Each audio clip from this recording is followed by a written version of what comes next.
Украина нуждается не в таких больших деньгах. У них дефицит бюджета 40 миллиардов долларов, который перекрывался раньше напополам с Соединенными Штатами и Европейским Союзом. Где-то 45% платили Соединенные Штаты, 45% Европейский Союз, и 10% это такие страны, как Канада, Австралия, то есть не входящие в ЕС, Великобритания. Это совсем небольшие деньги для Европы. А посмотрите, сколько надо денег, если конфликт на Украине прекратится. Трамп настаивает на том, чтобы отчисления на НАТО были 5% ВВП. Сейчас платят 2%. Я не поленился, а на калькуляторе взял, посчитал. 3% — это 640 миллиардов долларов. 640 миллиардов долларов в год. Это огромная сумма. Это огромная сумма. И по сравнению с 40, которыми будет стоить, если даже Соединенные Штаты выпадут из пула финансирования, сколько они сейчас оплачивают, и при этом Россия связана по рукам и ногам. Если конфликт на Украине прекратится, на границах Европейского Союза будет мощная Россия. Тут уж, знаете, там не то, чтобы Россия хотела что-нибудь на кого-нибудь напасть, но враждебную политику по отношению к Российской Федерации уже проводить будет нельзя. Нельзя так вот вытирать ноги о таком мощном соседе, который будет. Значит, надо перестраивать политику. Перестраивать политику в Европейском Союзе, в странах, где проходят выборы и где есть сменяемость, она делается очень просто. Просто одни лица меняются на другие. Уж уйдут одни, придут другие, которые будут занимать другую позицию. То есть вопрос остаться у власти для большинства европейских лидеров — это вопрос продолжения войны на Украине. Война на Украине остается, они с этой антироссийской риторикой, которая к ним уже прилипла намертво, остаются у власти. Если нет, значит, надо уходить и тратить деньги. Те, которые требует Трамп. Причем даже если они уплатят 5% от ВВП в НАТО, не факт, что Соединенные Штаты не уйдут из Европы. А уйдут Соединенные Штаты и 5% мало, потому что не 5%, а ядерный зонтик. Кстати, у Великобритании и Франции своего ядерного оружия не хватит для того, чтобы накрыть, создать зонтик над их странами, а не то, что накрыть всю Европу. То есть сложнейшая ситуация. Им надо выстраивать дружеские, после этого добрососедские отношения с Россией, равноправные. Смотреть, чтобы Россия могла в коммерческих вопросах зарабатывать, и нормально, это уже не будут какие-то отношения, когда кто-то кого-то использует. А это совершенно другие деньги, совершенно другой подход. И эти лидеры этим не смогут заниматься. Для них это вопрос личного выживания. А потом еще поймите, тут коронавирус прошел, и до сих пор скандалы.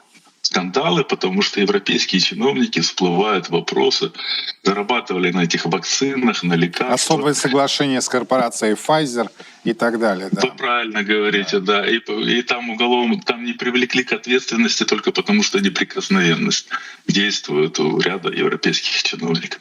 Послушайте, на коронавирусе сколько украли и заработали, сколько сейчас воруют и зарабатывают на войне. Эти по чешской инициативе снаряды в 10 раз накручивается цена от производителя до поставки на Украину. Вы думаете, там не сидят интересы европейских политиков? Да сидят, конечно же.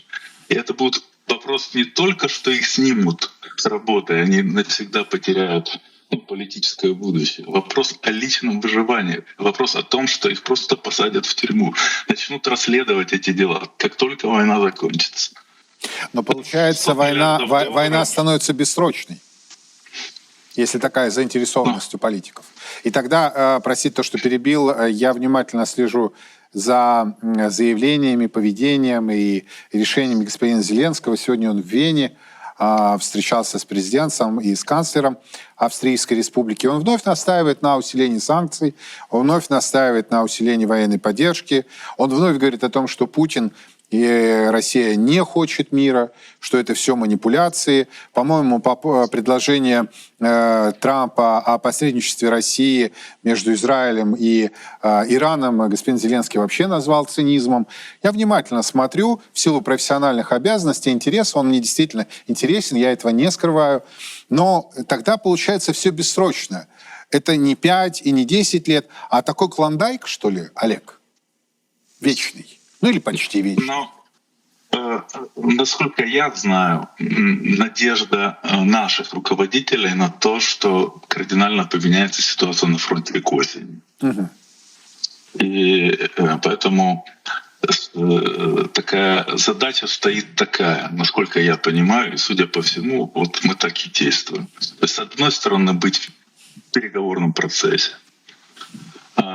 Второе, показывать и сейчас реально те контракты, которые возможны Соединенными Штатами, позволят американскому бизнесу очень сильно заработать, когда война прекратится. Но вот Северный поток уже все, уже деньги, уже банкротства не будет. Американцы, Линч вкладывает средства, уже процесс банкротства прекращен. То есть никогда в жизни бы не выкладывали деньги, если бы не было надежды на то, что они когда-нибудь окупятся. Окупятся они в сотни или в 1000 раз. Но тогда и министр обороны Польши не кривит душой, заявляя о том, что нам не нужна благодарность, нам нужны контракты. Ну, или так, или эдак. Смотрите, вот если Северный поток заработает, да, если это будет собственником американская компания, то покупать газ по $200 и покупать по 500 и продавать по $500 в Европейский Союз, речь идет о миллиардах. О миллиардах долларов. Да, но госпожа фон дер Ляйен заявила, что в 18-м пакете они введут санкции и рестрикции в отношении Северного потока. Да, но американцы тратят деньги, поэтому они надеются. Поэтому вопрос нельзя сказать, что решенный. Такая же ситуация с ГТС. Скорее всего, в тех документах, которые нам так и не показали, не опубликовали и не показали даже украинским депутатам, я имею в виду сделку, скорее всего, там в инфраструктуре по добыче природных ресурсов стоит и ГТС, и преимущественное право получения покупки этих ГТС. Украинская ГТС плюс Северный поток — это фактически монополия на поставку газа в Европейский Союз. То есть американцы еще заработают миллиарды долларов и будут еще получат великолепный рычаг давления на Европейский Союз. Смотрите, уже анонсирована встреча господина Трампа и господина Зеленского в рамках саммита G7 в Канаде. Это с одной стороны. С другой стороны, сегодня стало известно, что американская сторона отменила переговоры, консультации по нормализации дипломатических отношений между Россией и США. Это заявление госпожи Захаровой. Она надеется, МИД России надеется, что эта пауза не затянется. Однако у меня очень большие возникают сомнения, Олег, что этот процесс будет прямолинейным. Я предполагаю, что есть существенные силы, которые будут это торпедировать в разных вариантах. И, собственно, мы помним с вами встречу в Ватикане, а сейчас она, по всей видимости, будет более расширенная. Что скажете? Вот по сути, какой трек может, собственно, взять верх? У нас минута буквально.